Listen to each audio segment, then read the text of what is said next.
For the last nearly 80 years, on the first Saturday of every November, something special has been happening in our community.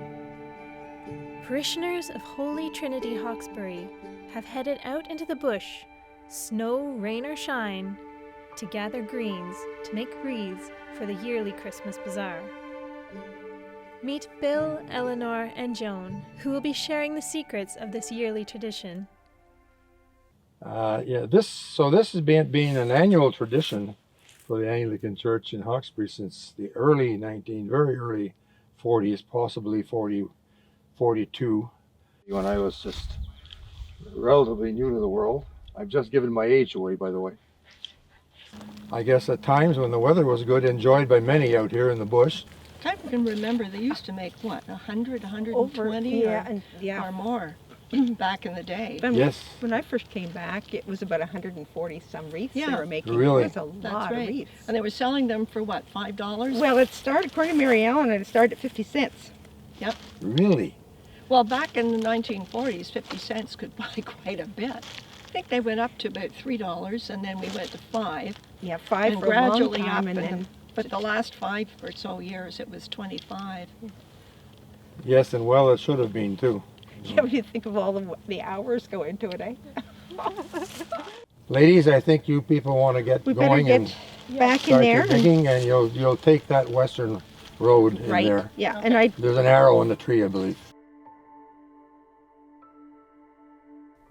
For 80 years, the Simpson family have allowed the church members to gather greens at their farm, Meadowbrook, on Green Lane Road. Green Lane is an ideal place for gathering the small lycopodium greens necessary for these wreaths. Thanks to ancient glaciers in the area, Green Lane has been left with the perfect sandy soil for finding these small, ground-pined evergreens.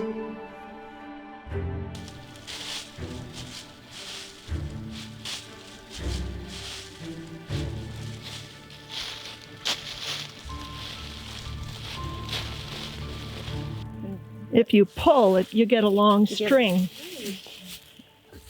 And then you take the little ones off. Yeah. Yeah, we got it. Can you? so, Yeah. Take these off. We call that stripping. yeah. And it used to The be guys like to do it. the annual fun. Would you like to come and be a stripper? The guys all did, that was their way. They didn't make the wreaths, they stripped. Stripped for us. Joan and Eleanor know just the greens they're looking for to make the most perfect wreaths. I'm trying to find the ones that stick out a lot so they have longer stems.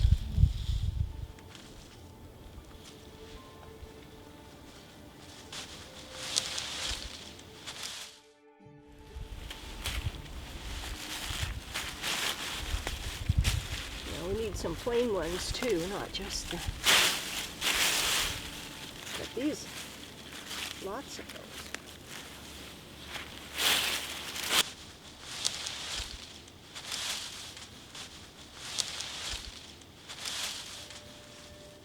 Now these I've just pulled them off that running stem to leave it in the ground.